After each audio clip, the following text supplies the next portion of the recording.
Hello again, Jørn Skogheim here, and once again welcome to my channel.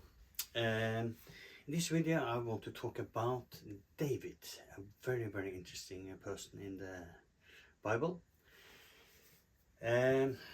He was immensely brave, I have to say, when he faced Goliath.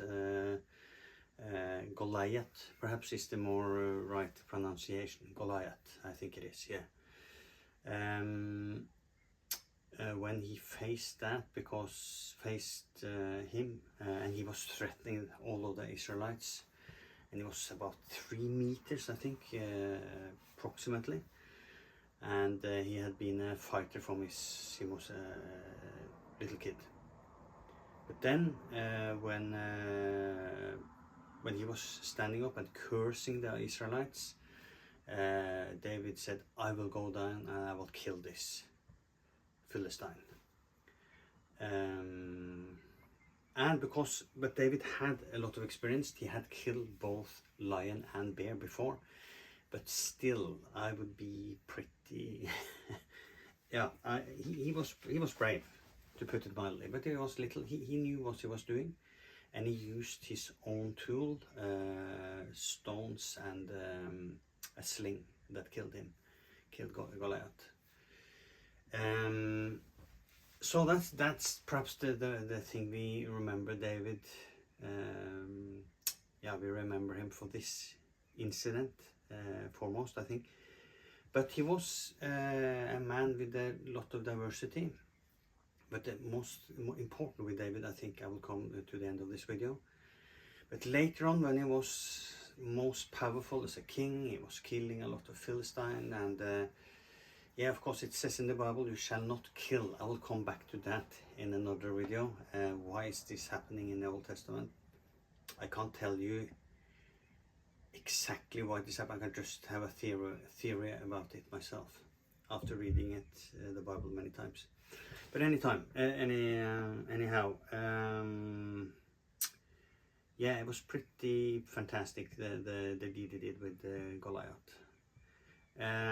But later, when he was at his height as a king, he then saw this beautiful woman, Bathsheba. I hope that's the right Bathsheba.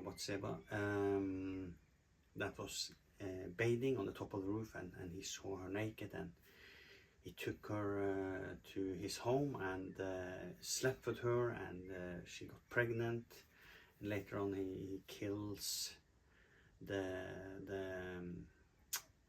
man to the Bathsheba, and in battle, and David is sending him in the front of the battle, so he's going to be killed. You read the story yourself.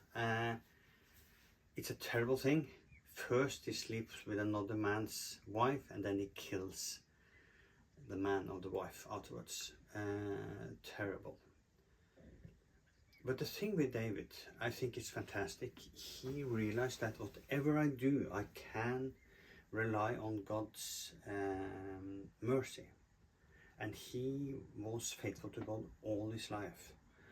But it was terrible consequences after what happened to Bathsheba, with the child upbringing and things that happened there.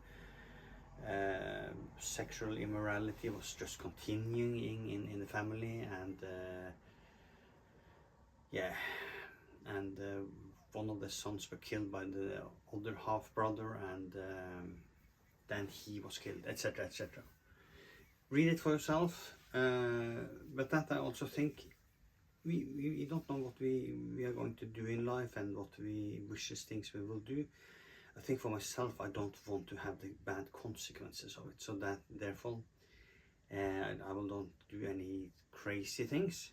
But I think if you're a disciple, Christian or not, we have the capacity to do evil things also as Christians. And for myself, again, just reading the Bible 1 to 2 hours every day, you will be kept in yeah, not to do the bad things, I think. So I think that's a good thing to say. But David is an example. He always comes back to God, and also God himself said he is man after my heart. And I think that is just stay with God, and that is a good thing. Whatever bad thing we have done, whatever terrible things, we may live with the consequences. We have to live with the consequences, but you are forgiven by God. Absolutely, He forgives everything, absolutely everything. That was Jesus. He did that on the cross, of course. Thank you for listening, and with this, wish you a wonderful day. Bye bye.